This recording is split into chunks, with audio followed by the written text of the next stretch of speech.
Nós hoje é um dia especial, né? Um culto especial. Hoje é um culto em que também nós celebramos a ceia do Senhor.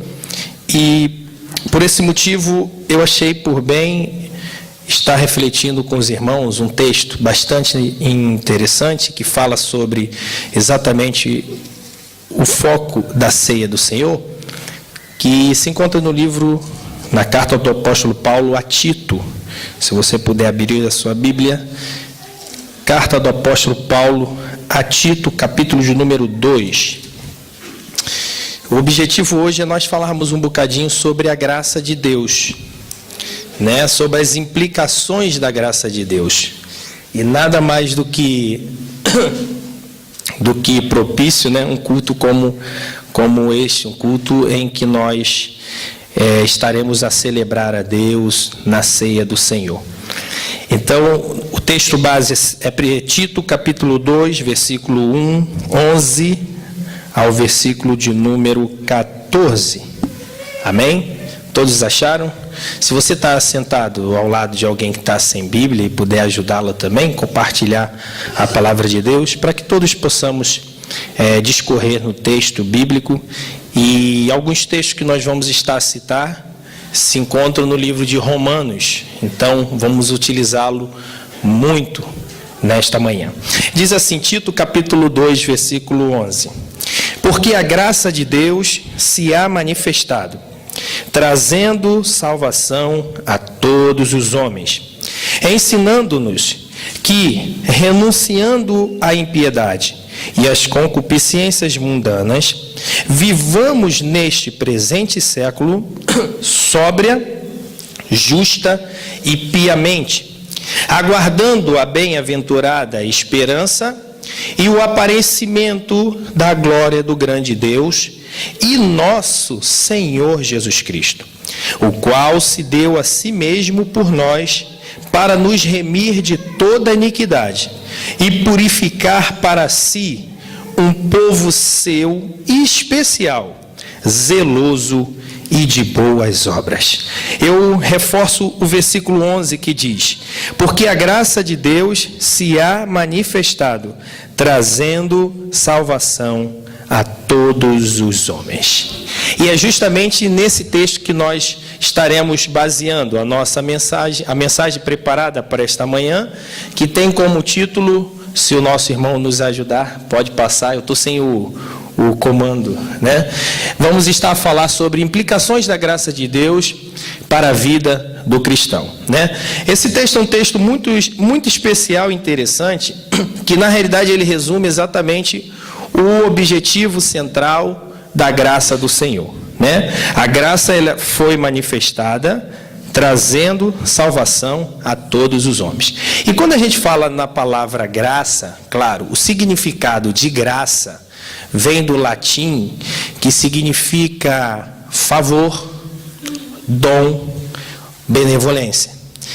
E quando a gente tenta imaginar a graça de Deus, ou o favor de Deus, ou a benevolência de Deus, eu perguntaria aos irmãos, claro que você não precisa responder, mas só para fazer uma pergunta na sua mente, começar a raciocinar comigo, que o objetivo da mensagem não é transmitir, é nós refletirmos. E refletirmos, eu preciso raciocinar e levar a cada um de vós a raciocinar comigo. Então, quando a gente fala de graça, o que vem logo na tua mente? Será que na tua mente vem algo relacionado com o amor de Deus? Sim ou não? Sim. Quando a gente fala de graça de Deus, a graça de Deus se há manifestada. Quando eu leio essa parte desse texto, eu penso logo num versículo que eu chamo, e muitos chamam de texto áureo da Bíblia, que é João 3,16. E o que diz esse texto? Porque Deus amou o mundo de tal maneira que deu o seu Filho unigênito, para que todo aquele que nele crê não pereça, mas tenha a vida eterna. Porque a graça de Deus está relacionada exatamente com esse texto. Tem outro texto, Efésios capítulo 2, versículo 8, salvo eu, que diz que pela graça sois salvos, por meio da fé. Isso não vem de vós, é dom de Deus. Não vem das obras para que ninguém se glorie. Então, quando falamos de graça de Deus, não tem como nós não lembrarmos exatamente do que ela significa. Logo, então, em relação à questão da graça de Deus, o que a gente poderia, então, definir como a graça de Deus? Eu definiria a graça de Deus como o ato de Deus, o ato benevolente de Deus, baseado no seu amor, perfeito? De se revelar ao homem, na pessoa de Jesus, para produzir ao homem o quê? Salvação. Que neste contexto relaciona-se com o quê? Com a vida eterna. Então veja, não existia como o homem ser salvo se não houvesse um ato de doação do próprio Deus, né? O próprio texto fala em João 3,16, que ele amou o mundo de tal maneira que deu o seu Filho unigênito. Ou seja, parte de Deus foi doada ao homem numa manifestação humana. E por isso que o nosso irmão maravilhoso João, discípulo João, quando ele escreve João, o seu evangelho, no primeiro capítulo, no primeiro versículo, ele começa relatando quem é Jesus. E como é que ele relata Jesus? Ele fala: no princípio era o Verbo estava com Deus e o Verbo era Deus. Todas as coisas foram feitas por ele. Por ele quem? O Verbo. E sem ele, nada do que foi feito se fez. Nele estava a vida, e a vida era a luz dos homens. Então, ao descrever Jesus, ele descreve quem? Quem é que criou todas as coisas? Quem é que fez todas as coisas que sem ele nada do que foi feito se fez? Aí, lá no versículo 13 ou 14, ele diz assim: e o Verbo, ele está descrevendo quem? Jesus. E o Verbo se fez carne. O que é fazer-se carne? Ele se tornou carne e habitou entre nós, e vimos a sua glória, a glória do Verbo, a glória deste homem, como, ou seja, conforme a glória do unigênito do Pai, cheio de graça e de verdade. Então, esse Verbo Jesus só pode ser o quê? A manifestação do próprio Deus em carne. Amém? O seu nascimento foi assim, de uma virgem, não é isso? Não houve participação humana, não houve uma fecundação, como diz na ciência, né? Da parte masculina com a parte feminina. Não, a palavra de Deus diz lá em Mateus, no capítulo 1, no capítulo 2, quando o anjo, ele anuncia a Maria que Jesus iria nascer, ele fala para ela, ó, tu vais dar à luz a um filho, será chamado Jesus, porque ele salvará o seu povo dos seus pecados. E ela pergunta, mas como isso vai acontecer se eu não conheço homem, varão? Aí o anjo fala para ela, ó, descerá sobre ti o Espírito Santo, e o que? A virtude do Altíssimo te cobrirá. Ou seja, o que Maria gerou dentro dela não foi um embrião humano, formado de essência masculina e essência feminina, mas o que ela gerou no seu ventre foi um embrião, claro, para poder dar origem à vida, ao ser humano, só que este embrião foi exatamente vinda do próprio Deus. A virtude do Altíssimo te cobrirá. Em outras traduções, a virtude significa essência. Então a essência de Deus envolveu Maria, e Maria concebeu Jesus. É por isso que Jesus não tinha pecado. Eu e você nascemos no pecado. Por quê? Porque somos consequência de uma raça humana que iniciou-se em Adão, que caiu, que pecou, e por esse motivo, todos nascemos no pecado. Só para eu lembrar um textozinho abençoado aqui, olha só, Romanos 5:12. Vamos ver se... Vamos já raciocinando comigo, Romanos 5:12. Olha só o que o apóstolo Paulo explica, olha só. Pelo que, Romanos 5:12, pelo que, como por um homem entrou o pecado no mundo, e pelo pecado a morte, assim também a morte passou a todos os homens, por isso que todos pecaram. Então nós somos pecadores por quê? Adão pecou. O salário do pecado é o quê? a morte. A morte foi destinada a Adão. Todos os descendentes de Adão receberam a punição da morte. Por que receberam a punição da morte? Porque no seu corpo tem a essência do pecado. Mas Jesus não tinha isso. A sua vida, o seu corpo, a sua natureza era divina e humana, sem pecado. E é por isso que eu gosto muito do texto, em Filipenses capítulo 2, versículo 1, versículo 5, que ele diz assim, portanto, que haja em vós o mesmo sentimento que houve em Cristo Jesus, que sendo em forma de Deus, não teve por usurpação ser igual a Deus, ser Deus, mas aniquilou-se a si mesmo, fazendo-se semelhante aos homens. E achado na forma de homem, ou seja, ele deixou tudo e desceu, como diz João, se manifestou. E achado na forma de homem, foi obediente até a morte e a morte de cruz. Pelo que Deus o exaltou soberanamente e lhe deu um nome, que está acima de todo nome, para que todo joelho se dobre, todos os joelhos que estão nos céus, na terra e debaixo da terra, se dobrem a Jesus e toda a língua confesse que Ele é o Senhor, para a glória de Deus Pai. Quem é Jesus? O reflexo de Deus que foi enviado por nós. O pastor hoje está em Israel. E ontem eu estava conversando com alguns irmãos, e eu fui em Israel ano passado, e eu fiquei assim, eu fiquei muito tocado por Deus, porque cada rua, cada viela, cada lugar que eu passava, eu ficava assim, como se surpreendido, porque como é que pode o Todo-Poderoso, que criou todas as coisas, ele decidiu vir e ter uma vida tal qual o ser humano tem.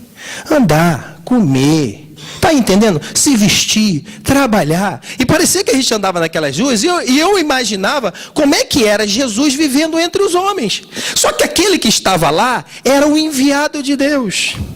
Por que o enviado de Deus? Porque nós, seres humanos, jamais teríamos condição de resolver o maior problema da raça humana, que é exatamente o que nós vamos falar exatamente aqui. Pode passar, meu camarada, meu irmão. Jesus é bom, aleluia. Não teríamos condições de resolver o problema da raça humana. Qual era o problema da raça humana? Nós estávamos condenados. Todo ser humano, quando nasce, ele já nasce com uma sentença de condenação por conta do pecado. E não existia ninguém neste mundo capaz de se oferecer como sacrifício para salvar o ser humano. Olha, veja que nós estamos falando de graça. Antes de eu receber a graça de Cristo, eu vivia sem a graça de Cristo. E sem a graça de Cristo, segundo a Bíblia, eu era considerado e vivia escravo do pecado. Eu era condenado à perdição e morte eterna. Por exemplo, o próprio texto de Romanos que eu coloquei ali, 3, versículo 23, diz que todos pecaram e destituídos estão da glória de Deus. Vocês já repararam que todos nós, por conta desta atitude que aconteceu lá atrás e que veio se refletindo na vida do ser humano, nós estávamos condenados e sentenciados a nunca termos aquilo que nós fomos destinados a ter, que era a vida eterna. Veja que Deus, quando criou Adão, criou sem pecado, criou para viver eternamente, perfeito? O pecado é que quebrou e provocou a questão da morte. Então veja, antes do pecado, o homem, antes da graça, o homem estava condenado. Mas depois da graça, o que Deus nos proporcionou? Eu coloquei essa figurazinha, pode clicar. Deus nos proporcionou justificação para a nossa vida. O que nesse sentido se torna e chama-se a justificação? É você tornar justo aquele que estava sentenciado à morte. Estava condenado. Condenado não pura e simplesmente do ponto de vista humano, mas nós estávamos condenados eternamente. Quando nós recebemos a graça de Deus, existe aquela sentença que estava sobre nós, de não ter mais solução, de não ter mais condições de se aproximar de Deus.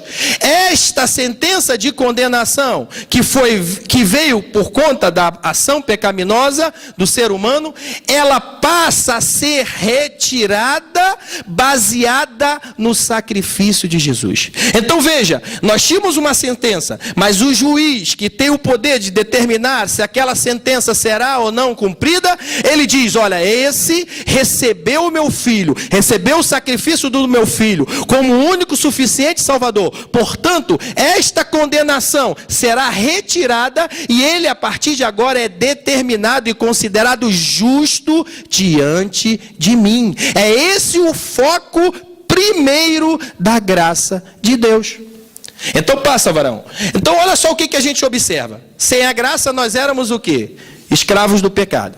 Sem a graça nós estávamos o quê? Condenados à perdição e morte eterna. Agora, quando nós recebemos a graça, e a primeira implicação da graça de Deus, que é provocar ao homem condenado uma justificação, ela nos proporciona aquilo que era escravidão do pecado, passa agora a ser: nós estamos mortos para o pecado. Ou seja, aquilo que nos dominava, agora nós passamos a ter poder para sermos dominadores. Quando nós não conhecíamos a Jesus, nós vivíamos cegos. Andávamos e fazíamos coisas que hoje nós olhamos para trás e ficamos a pensar: como é que eu fazia um negócio desse e não conseguia me libertar? Mas por quê? Porque você estava escravo, você estava preso. Mas quando você recebe a graça de Deus, Deus te dá poder sobre aquele domínio e você começa a subjugar aquele domínio. Você começa a ter condições espirituais e racionais de combater aquele domínio.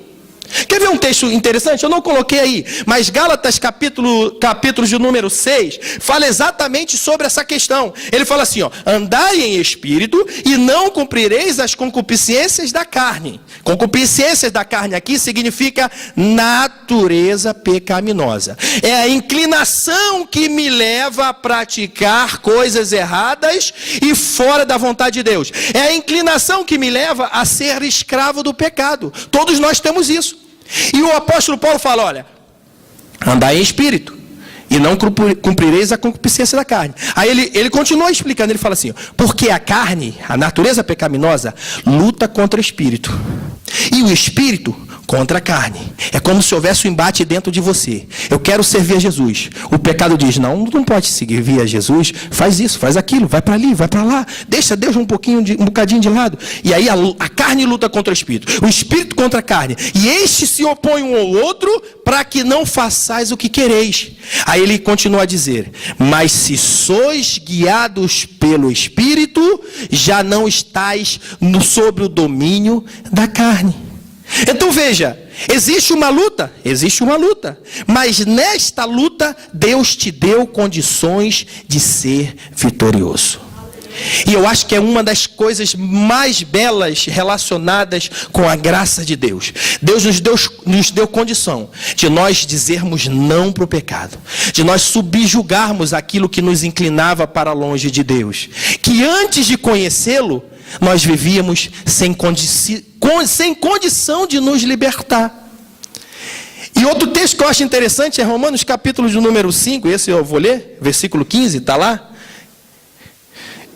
Que ao receber a graça, nós fomos justificados. Olha só que coisa interessante. Romanos 5,15 ele diz assim: mas não é assim o dom gratuito como a ofensa? Olha só. Vai colocar: mas não é assim o dom gratuito como ofensa? Porque se pela ofensa de um morreram muitos, pela ofensa de um morreram muitos, muito mais a graça de Deus e o dom pela graça, que é de um só homem, Jesus Cristo, abundou sobre muitos. Veja, se por causa da ofensa de um, Adão, morreram muitos, muito mais pelo dom e da graça de um só homem, que é Jesus, abundou sobre muitos. Agora olha o versículo de número 17.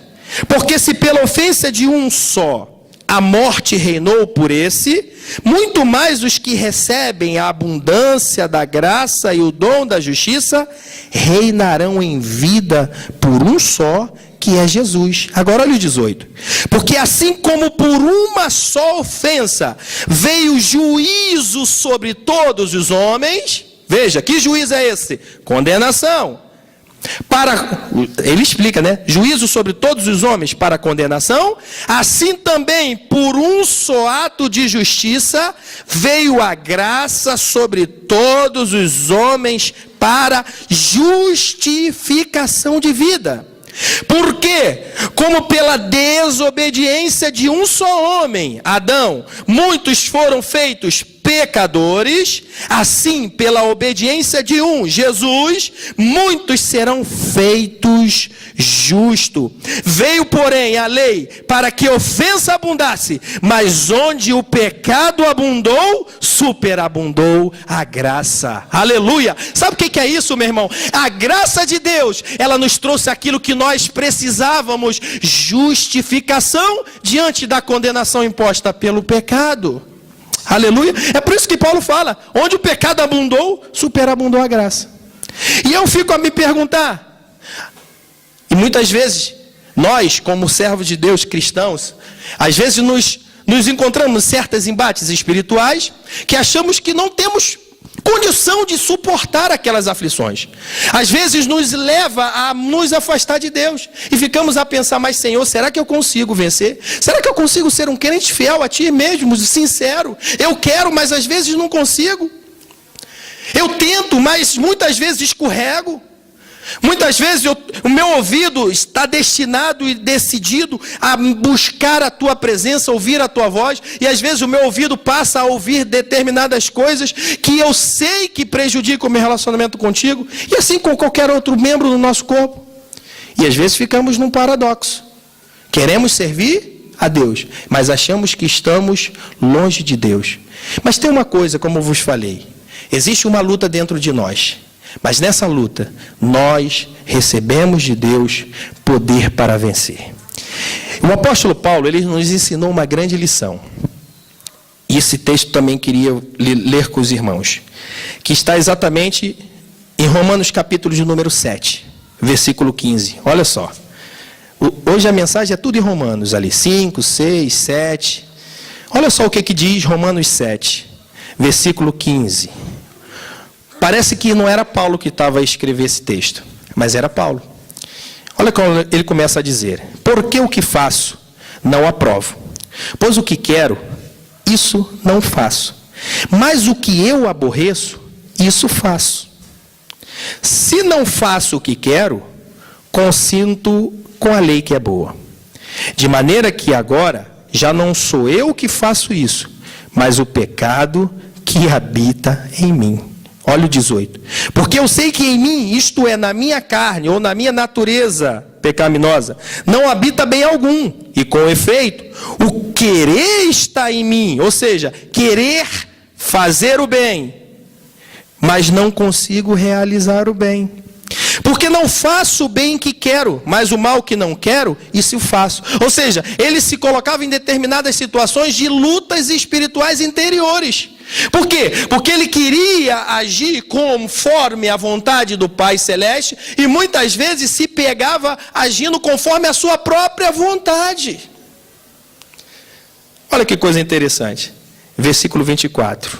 24, varão. Miserável homem que sou, quem me livrará do corpo desta morte? Esse texto parece que Paulo está se autocondenando. Não tem mais solução. Quem foi o apóstolo Paulo? Um dos homens mais usados por Deus nessa terra. Escreveu aqui cartas maravilhosas, das quais nós estamos lendo alguns textos dela. Mas olha só o capítulo 8, versículo 1. Depois dele escrever toda esta luta, toda essa peleja, toda esta batalha, no capítulo 8 ele fala assim, ó: portanto, Agora, nenhuma condenação há para os que estão em Cristo Jesus, que não andam segundo a carne, mas andam segundo o Espírito. Veja que ele relata todo o processo de luta interior do ser humano.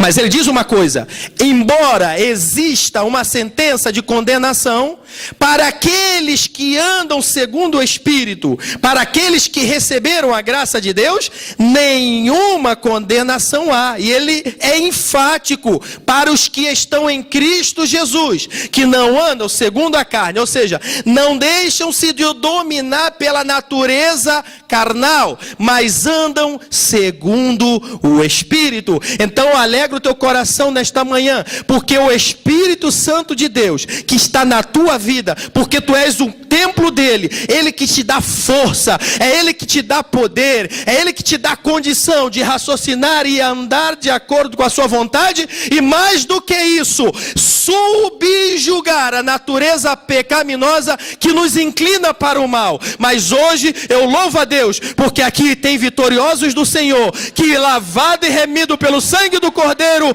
vence o mal, estarão caminhando cada dia mais para a presença do Senhor. Aleluia.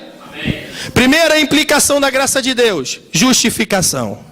Veja, não existia solução, mas hoje há, e eu recebi essa solução. Quantos receberam essa solução para a sua vida? Amém. Segunda implicação. Hoje eu só trouxe 2 implicações. Estava a preparar 3, mas eu achei por bem, como hoje um culto de Santa Ceia, apresentar somente 2. A primeira, justificação. A segunda, vamos lá ver a condição do homem sem a graça.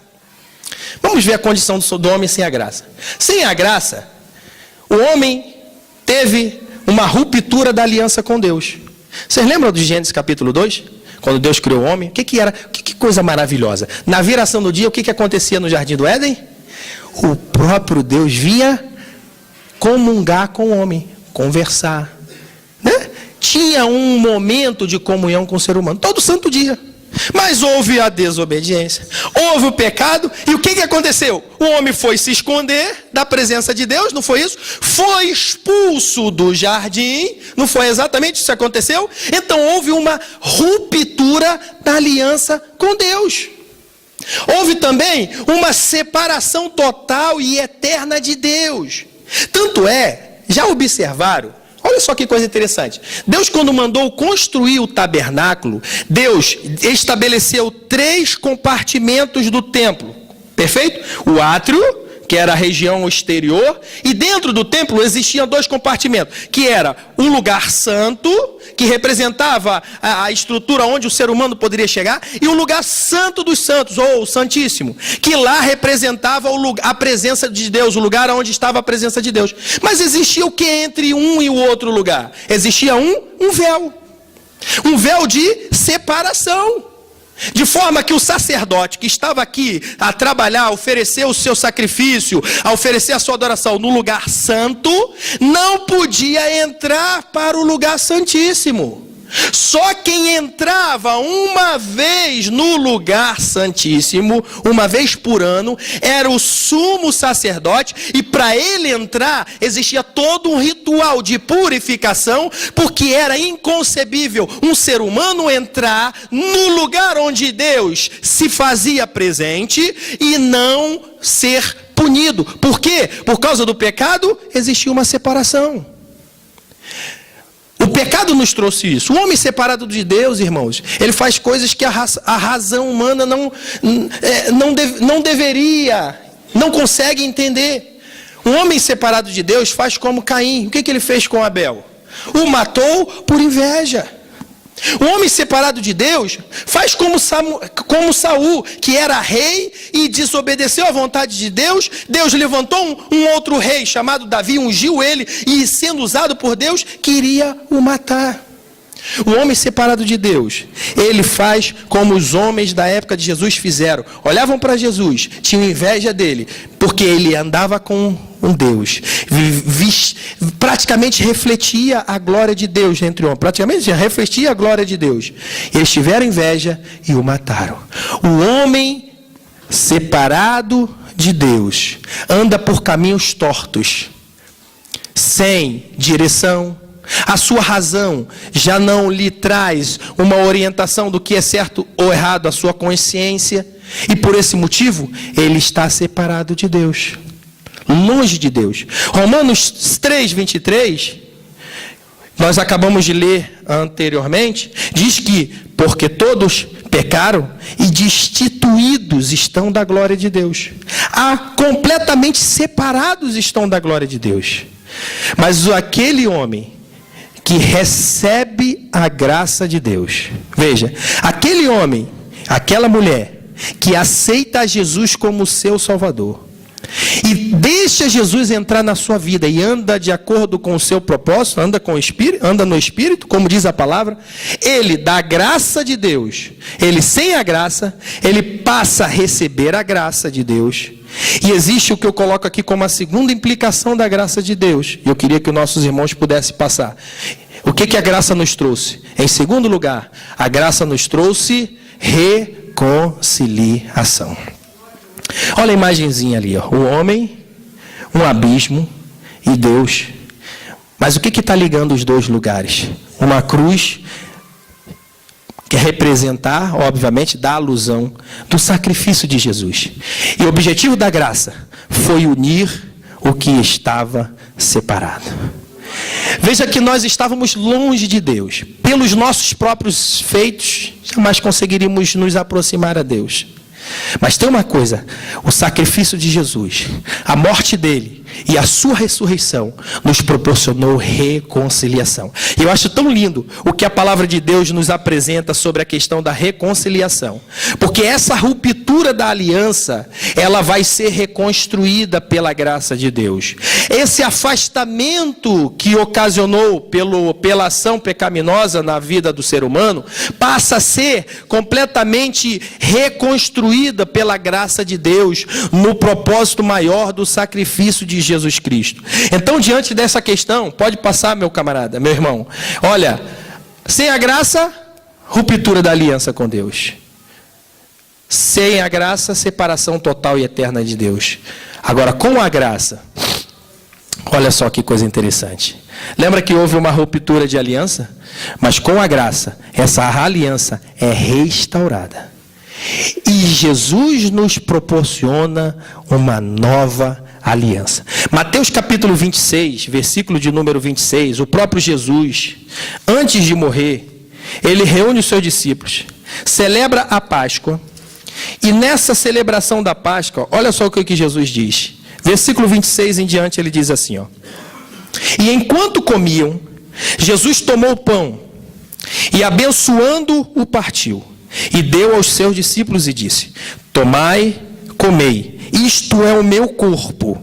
E tomando o cálice e dando graças, deu-lhe dizendo: bebei dele todos. Agora ele explica: porque isto é o meu sangue, o sangue da nova aliança, que é derramado por muitos para remissão dos pecados.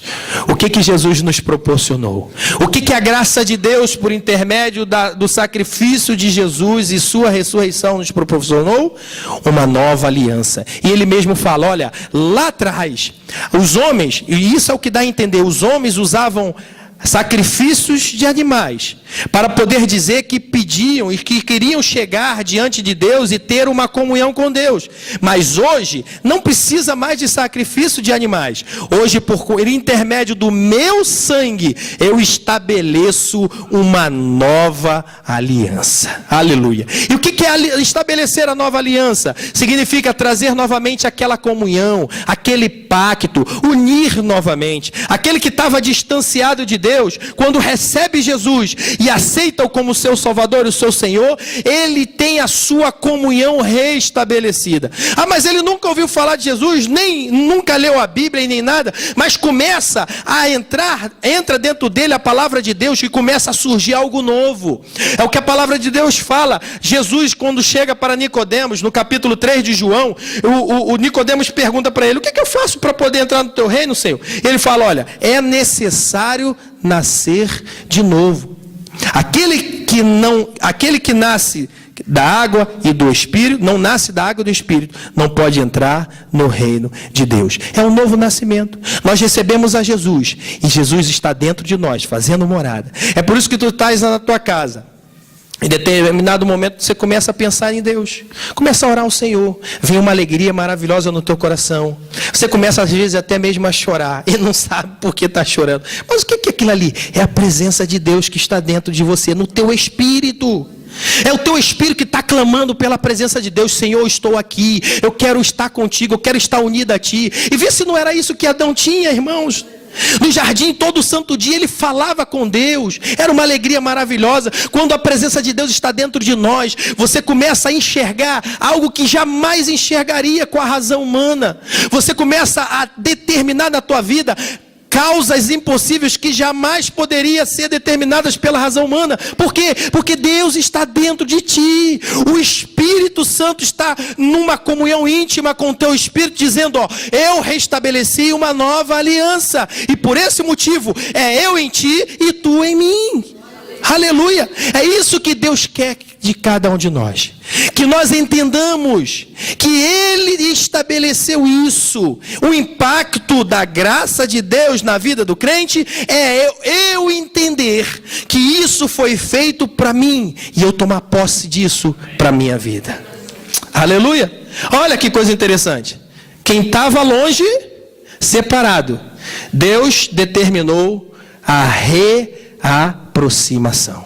Esses textos eu vou ler, que eu achei muito maravilhoso e interessante. Efésios capítulo de número 2. Olha só que maravilha. Efésios capítulo número 2, ele abre um leque sobre esse assunto. Efésios 2, versículo de número 13. Olha só. Mas agora, em Cristo Jesus, vós, os que antes estavam longe, já pelo sangue de Cristo, chegaste perto. Quem é que estava longe? Sem Jesus eu estava longe. Mas pelo sangue de Cristo, chegamos perto. Porque Ele é a nossa paz, Jesus é a nossa paz, o qual de ambos os povos fez um. Aqui ele está falando sobre judeu e gentil. Havia não só a separação do homem com Deus, mas havia uma separação entre judeu e gentil. Nem judeu conseguia alcançar a salvação, porque baseava-se a sua fé nas ordenanças das leis ditadas pelos religiosos da época, que tinham outro foco e não foco divino, e nem os gentios, que eram, a graça de Deus era suprimida na vida dos gentios, por conta dos judeus não a transmitir. Então ele fala, porque Jesus é a nossa paz, o qual de ambos os povos fez um, derrubando a parede de separação que estava no meio. E na sua carne desfez a inimizade, isto é, a lei dos mandamentos que consistiam em ordenanças, para criar em si mesmo, ou seja, nele, Jesus, dos dois, um novo homem, fazendo a paz. Agora olha o versículo 16. E pela cruz, o que houve na cruz? A confirmação total do projeto de Deus, da graça de Deus. E pela cruz, reconciliar ambos com Deus, em um corpo, matando com elas as inimizades. O que ele fez? Nos trouxe poderosamente para a sua presença. O segundo texto que eu queria vos ler com os irmãos, que nós colocamos exatamente nesse texto, é Efésios capítulo de número 2, né? E o segundo que nós queríamos ler é 2 Coríntios 5, 18 e 19. Olha só que coisa tremenda. A graça nos trouxe reconciliação. Versículo 18, ele diz assim, ó. Primeiro, no versículo 17, esse é chave. O texto diz, 2 Coríntios 5, 17. Assim, se alguém está em Cristo, nova criatura é. As coisas velhas se passaram, e eis que tudo se fez novo. O que está a dizer?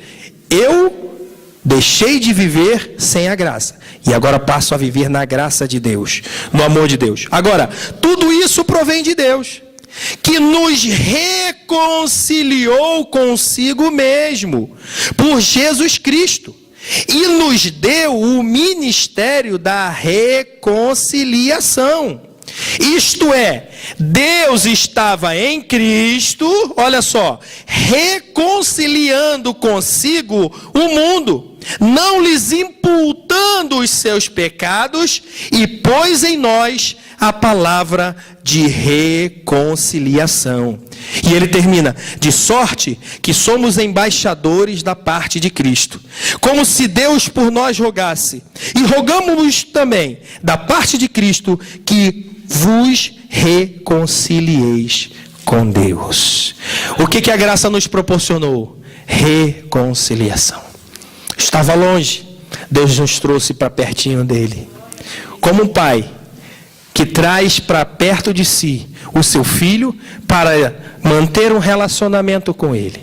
Manter aquela que era uma distância longa, passou a ser agora completamente encurtada e já não existe mais barreira. Agora olha só que coisa interessante. Guarde isso. Você lembra quando Jesus morreu? No dia que ele estava crucificado e que ele falou: Eli, lama sabachthani, Deus meu, por que me desamparaste? E a segunda fala dele, ele diz: Deus, nas tuas mãos eu entrego o meu espírito. E tendo dito isto, expirou. E a Bíblia diz o quê? Que houve um grande terremoto. E o véu do templo se rasgou de alto a baixo. Por que o escritor faz questão de explicar que houve isso? Porque o véu do templo era exatamente o elemento que simbolizava a separação entre o homem e Deus, na religião judaica, não é isso? A separação. Mas esse véu, ele rasga de alto a baixo. Não foi de baixo a alto, não foi da esquerda para a direita, de alto a baixo, dizendo que era Deus que estava rasgando a separação que existia por causa do pecado. E a partir de hoje, o livre acesso na presença dele. É por isso que hoje nós, quando estamos no nosso lugar, na nossa casa, no nosso trabalho, aqui na igreja, abrimos a nossa boca, o nosso coração para Deus, nós entramos na presença dele, porque não há mais separação, não há mais barreira, não há mais impedimento, não há mais uma destruição da aliança. Deus, ele nos recebe e ele quer que nós entremos na sua presença para comungar com ele, como um filho para um pai, como uma igreja eleita, lavada e remida no seu sangue, para um Deus todo-poderoso, o noivo da igreja, que comprou ela com o seu precioso sangue. Aleluia. E eu termino essa parte com um texto muito abençoado, que eu gosto muito, que está em 2 Pedro, capítulo de número 2. Maravilha. Versículo de número 9. Olha só o que ele nos fez. 2 Pedro, capítulo 2, versículo de número 9.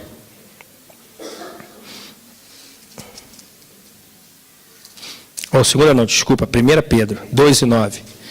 Diz assim, olha só, que é reflexo da graça de Deus. Olha, Deus cortou a separação. E o que ele nos fez? Mas vós sois a geração eleita, o sacerdócio real, a nação santa, o povo adquirido, para que anunciais as virtudes daquele que vos chamou das trevas para a sua maravilhosa luz. Nós estávamos onde? Nas trevas. Mas o que ele fez? Nos chamou. E não só nos chamou, não. Ele pagou aquilo que precisava ser pago para eu ser liberto do pecado e vir para Jesus. Então que o teu coração nesta manhã, início de tarde, possa alegrar-se na presença de Deus. Porque nós, na presença de Deus, irmãos, ainda que nós tenhamos que nesta vida lutar e batalhar contra as hostes espirituais, como diz Efésios capítulo 6, né? Nós não temos que lutar contra a carne e o sangue, mas sim contra os principados, potestades, príncipe da treva desse século, hostes espirituais da maldade que estão onde? Nos lugares celestiais. Além de ter que lutar contra essa capetada toda, temos dentro de nós uma luta diária. É você contra a sua carne. É você contra a sua natureza. Mas tem uma coisa, olha só que coisa maravilhosa, Jesus falou, Paulo falou, mas graças a Deus que nos dá a vitória por nosso Senhor e Salvador Jesus Cristo. Portanto, amados irmãos, sede firmes e constantes, sempre abundante na obra do Senhor, sabendo que o vosso trabalho não é vão no Senhor. Oh, aleluia! Então é luta, mas tem uma coisa, Deus garante a vitória para aqueles que estão nele. Aleluia! Olha Deus maravilhoso, reconciliação. E eu termino esse momento de reflexão, apresentando um quadrinho, o último quadrinho, que resume, ou melhor dizendo, pode dar um toquezinho abençoado, mais um toquezinho. Resume tudo isso. Imagina que você está aqui, imagina que você quer alcançar a Deus. Olha o que a graça de Deus te proporcionou. A graça de Deus te proporcionou justamente essa reconciliação, esse caminho. Agora, você lembra que Jesus falou lá em João, eu sou o caminho, a verdade e a vida? Olha só o que a graça de Deus te proporcionou. A graça de Deus, por intermédio de Jesus, ele indica o caminho. Ela mostra a verdade e ela concede-te a vida e vida em abundância.